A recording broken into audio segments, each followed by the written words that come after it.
नमस्कार नांदेडकर. आज जनता प्राथमिक हायस्कूल गोपाळ प्राथमिक विद्यालय नांदेड येथे पांडुरंग नगर येथे आलेले आहोत. आज सेवापूर्ती झालेली आहे. किती वर्ष सेवा झालेली आहे, त्यांनी कसा अनुभव आहे यांचा? काय आपलं नाव सांगा, आपलं पोस्ट सांगा. मी प्रकाश रामराव चोले, जनता प्राथमिक विद्यालय पांडुरंग नगर नांदेड प्राथमिक विभागाचे मुख्याध्यापक बोलतोय. मी गेली 36 वर्ष प्रदीर्घ सेवा करून श्री बालाजी राघोबा मोरे आमचे लिपिक आज 28/2/2026 रोजी नियत वयोमानानुसार सेवानिवृत्त होत आहेत, जे की त्यांनी शाळेशी एकनिष्ठ राहून, संस्थेशी एकनिष्ठ राहून जे काही कार्यालयीन कामं होती ती शाळा स्तर, तालुका स्तर.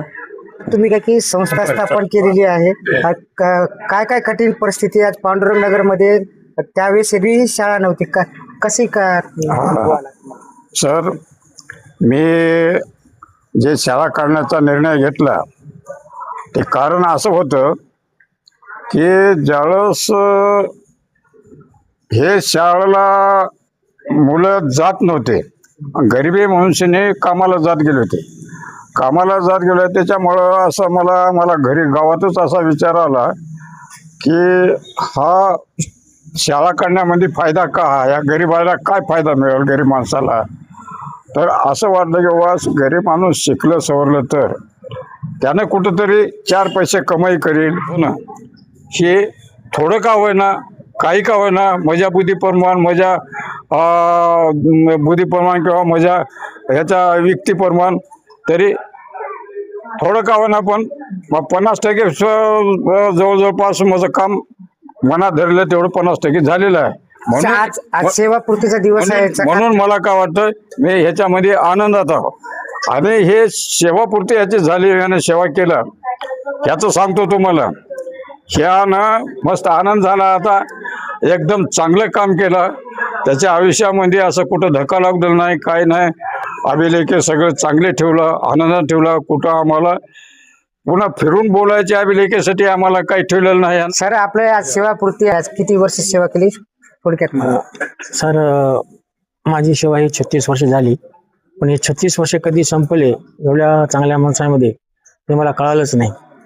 आणि माझं ग्रामीण भागामधलं मी असल्यामुळं आणि शिक्षणाची तिथं सोय नव्हती. आणि गुरुची आई म्हणजे माझी आत्या होती. एका म्हणजे वास्तुशांतीच्या कार्यक्रमाला आमच्या गावाकडे आल्या होत्या. तर इथं काय मला लेकराची सोय होणार म्हणून माझ्या आत्याबाईनं इकडे नांदेडला घेऊन आल्या गुरुच्या इथं. मी 3री पास झाली की सर 4थीला आलो.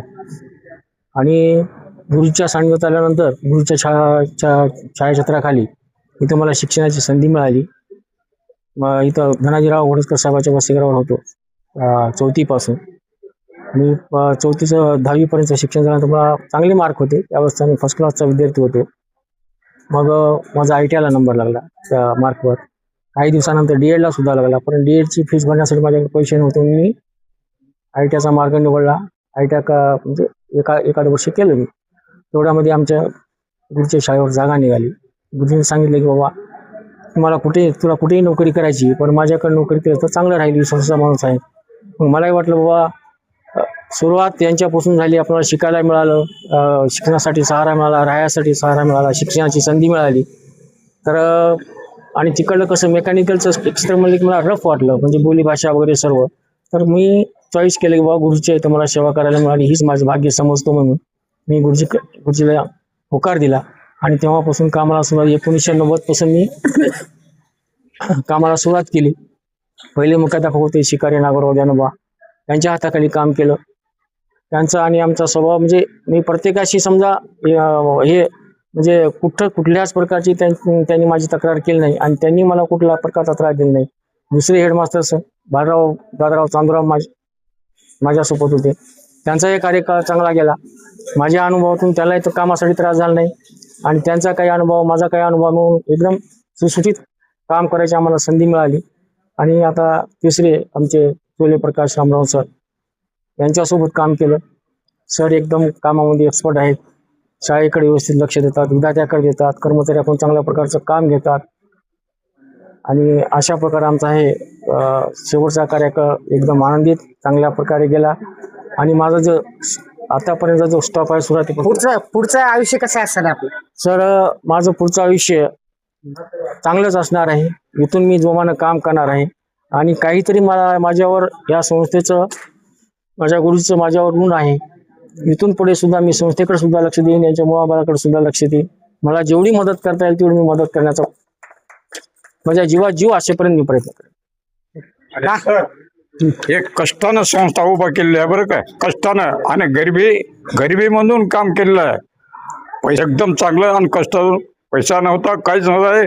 कसं झालंय की मला बी सांगता येत नाही बघा, हे कसं झालं आणि काय नाही. ते एवढं आहे, करीत गेलं की मला पैसा मिळत राहिला, देत राहिले, कोणी ना कोणी साथ देत राहिले आणि ईश्वरानं आम्हाला साथ दिली, तुम्हासारख्या माणसानं साथ दिली. आणि हे आज काही ना काही जो आता मजही काय आता शिल्लक राहिलं नाही मनाभावातून बरं काय, आनंद झाला. तुम्हाला नमस्कार बापू. नांदेड न्यूज, नांदेड.